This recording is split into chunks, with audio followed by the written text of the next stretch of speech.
Hi everyone, welcome back to Ramesh sir maths class. తమిళ చూసిన వెంటనే ఈ రోజు టాపిక్ ఏంటని మీకు క్లియర్ గా అర్థమై ఉంటుంది కదా.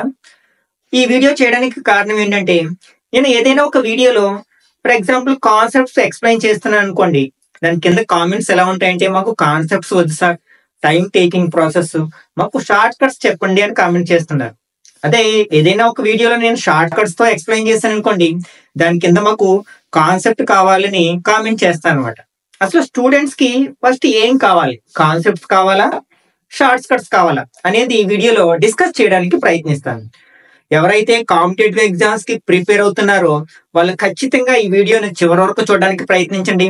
అలాగే నచ్చినట్లయితే లైక్ చేసి మీ ఫ్రెండ్స్ కూడా షేర్ చేయండి. ఓకే, ఒకసారి మనం మ్యాథమెటిక్స్ గురించి ఆలోచించుకున్నట్లయితే, ఎందుకంటే కాంపిటేటివ్ ఎగ్జామ్స్ లో మోస్ట్ ఆఫ్ ద మనకి సబ్జెక్టు అంటే మ్యాథమెటిక్స్ రిలేటెడ్ గా ఉంటది. అది రీజనింగ్ పార్ట్ కావచ్చు, అర్థమెటిక్ పార్ట్ కావచ్చు అనమాట. కాబట్టి ఫస్ట్ మనం మ్యాథమెటిక్స్ గురించి మాట్లాడుకుందాం.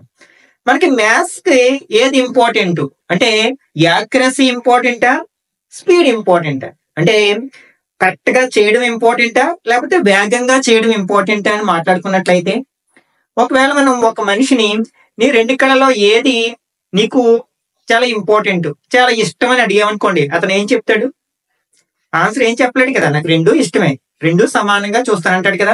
అట్లాగే మ్యాథమెటిక్స్ విషయంలో మనకి యాక్యురసీ అంటే స్పీడ్ అన్నమాట. యాక్యురసీ అండ్ స్పీడ్, ఈ రెండు కూడా మనకి మనిషికి రెండు కళ్ళు ఎంత ఇంపార్టెంటో అంత ఇంపార్టెంట్ అన్నమాట. ఫర్ ఎగ్జాంపుల్ మనం ఏదైనా ఒక ఎగ్జామ్ ని అటెంప్ట్ చేస్తున్నాం, అందులో 1 by 1 అన్ని నెమ్మదిగా కరెక్ట్ గా చేసుకుంటూ వెళ్తున్నాం. కానీ మనం ఇచ్చిన టైం పీరియడ్ లో మనం అన్నిటిని ఆన్సర్ చేయలేకపోయాం. అప్పుడు కూడా మనం సక్సెస్ అయ్యే అవకాశం లేదు కదా. అలా కాకుండా మనం చాలా వేగంగా తప్పులతో చేసుకుంటూ వెళ్ళిపోయాం. అంటే స్పీడ్ గా చేయాలనే ఉద్దేశంతో అక్కడ కరెక్ట్ అవుతుందా రాంగ్ అవుతుందా అని ఆలోచించకుండా వేగంగా చేసుకుంటూ వెళ్ళిపోయాం.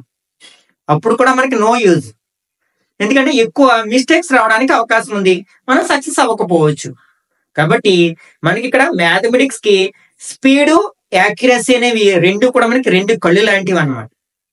మనకి మనం స్లోగా చేస్తూ యాక్యురేట్ గా చేసినా దెర్ ఈజ్ నో యూజ్, అలాగే మనం స్పీడ్ గా చేసి తప్పులతో చేసినా నో యూజ్. రెండు ఇంపార్టెంటే. కాకపోతే రెండిట్లో మొదట దేనికి ఇంపార్టెన్స్ ఇవ్వాలి, తర్వాత దేనికి ఇంపార్టెన్స్ ఇవ్వాలి అంటే, ఫస్ట్ మనం యాక్యురసీని ప్రాక్టీస్ చేయాలన్నమాట. అంటే కరెక్ట్ గా చేయడం అలవాటు చేసుకోవాలి. ప్రాబ్లమ్స్ ని కరెక్ట్ గా తప్పు లేకుండా ఆన్సర్ చేయడానికి ప్రయత్నించాలి. తర్వాత మనకి స్పీడ్ కి ఇంపార్టెన్స్ ఇవ్వాలన్నమాట. ఎందుకంటే మనం మొదటే స్పీడ్ గా చేయడాన్ని అలవాటు చేసుకున్నాం అనుకోండి, అప్పుడు మనం తప్పులు చేయడానికి అలవాటు పడిపోతాం అనమాట. అదే మనకి హ్యాబిట్ గా మారిపోతుంది. దానివల్ల మనం చాలా మార్క్స్ లాస్ అవుతూ ఉంటాం. కాబట్టి ఫస్ట్ ఎప్పుడైనా సరే మనం యాక్యురేట్ గా చేయడానికి, అంటే తప్పులు లేకుండా కొంచెం టైం తీసుకున్నా సరే మొదట్లో మనం ఏం చేయాలంట, తప్పులు లేకుండా చేయడానికి ప్రయత్నించాలి. అలా ఒకసారి మనం మిస్టేక్స్ లేకుండా మనం ప్రాబ్లమ్స్ ని సాల్వ్ చేయగలిగిన తర్వాత మనం వాటిని కొన్ని షార్ట్ కట్స్ అలాగే కొన్ని స్టెప్స్ ని మనం దాటించడం ద్వారా, అంటే ముందే ఊహించి కొన్ని రెండు స్టెప్స్ తర్వాత మనం ముందుకు వెళ్ళిపోవచ్చు అనమాట. చేయడం ద్వారా మనం స్పీడ్ గా చేయడానికి ప్రాక్టీస్ చేయాలన్నమాట. అలాగే ఇప్పుడు మనం కాంపిటేటివ్ ఎగ్జామ్ గురించి మాట్లాడుకున్నట్లయితే, మనకి కాన్సెప్ట్స్ ఇంపార్టెంటా అండ్ షార్ట్ కట్స్ ఇంపార్టెంట్ అంటే, సేమ్ ఇట్లాగే మనకి కాన్సెప్ట్ చాలా ఇంపార్టెంట్. అసలు కాన్సెప్ట్ లేని సబ్జెక్ట్ అనేది మనకి బేస్మెంట్ లేని బిల్డింగ్ లాంటిది అనమాట.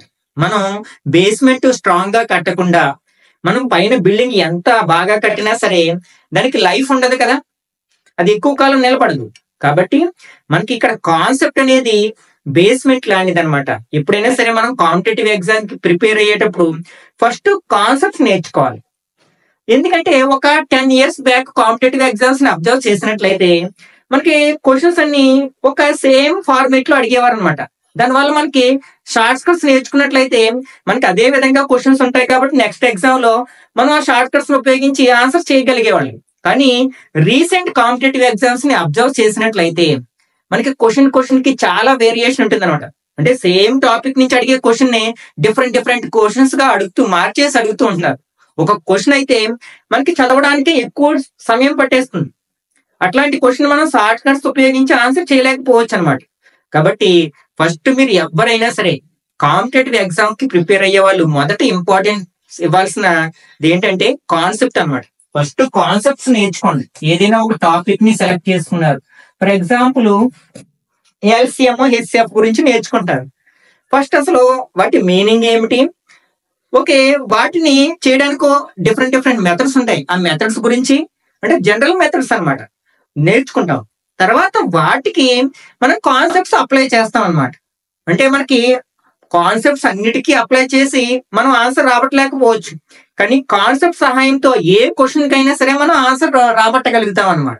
అది గుర్తుపెట్టుకోండి. కాబట్టి మనం ఏదైనా ఒక టాపిక్ ని నేర్చుకునేటప్పుడు మొదట ఆ టాపిక్ సంబంధించిన కాన్సెప్ట్స్ అన్నిటిని నేర్చుకున్న తర్వాత అప్పుడు షార్ట్ కట్స్ కి ఇంపార్టెన్స్ ఇవ్వండి.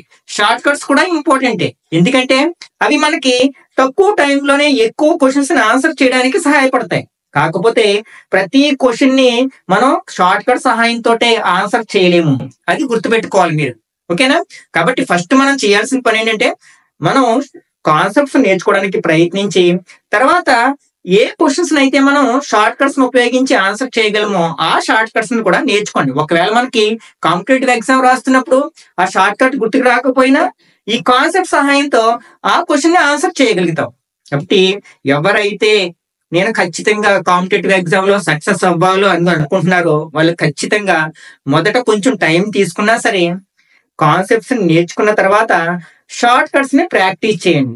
కాబట్టి ఇది మీరు ఒక్కసారి ఈ విధంగా అలవాటు చేసుకున్నట్లయితే మనం పేపర్లో అప్పుడప్పుడు చూస్తూ ఉంటాం, ఒకే పర్సన్ మనకి ఒకేసారి 4-5 గవర్నమెంట్ ఎగ్జామ్స్ ని సాధించాడు అని ఇట్లాంటివి చదువుతూ ఉంటాం. ఒకసారి అట్లాంటి పర్సన్ మీరు టచ్ చేసి చూడండి. ఎప్పుడైనా సరే అలాంటి వాళ్ళు కాన్సెప్ట్స్ ఫస్ట్ నేర్చుకుంటారు అనమాట. కొంచెం టైం తీసుకున్న కాన్సెప్ట్స్ నేర్చుకుని తర్వాత షార్ట్ కట్స్ ని అప్లై చేయడానికి ప్రయత్నిస్తారు. కాబట్టి ఎవరైతే కాంపిటేటివ్ ఎగ్జామ్స్ ని సిన్సియర్ గా ప్రిపేర్ అవుతున్నారో వాళ్ళందరికీ నేను ఇచ్చే సలహా ఏంటంటే మొదట కాన్సెప్ట్స్ నేర్చుకోండి, తర్వాత షార్ట్ కట్స్ కి ఇంపార్టెన్స్ ఇవ్వండి. ఓకే, ఈ వీడియో మీకు నచ్చిందని నేను నచ్చినట్లయితే తప్పకుండా లైక్ చేయండి, మీ ఫ్రెండ్స్ కూడా షేర్ చేయండి. నెక్స్ట్ వీడియోలో మరొక ఇంట్రెస్టింగ్ టాపిక్ తో మళ్ళీ కలుసుకుందాం. Till then bye bye now.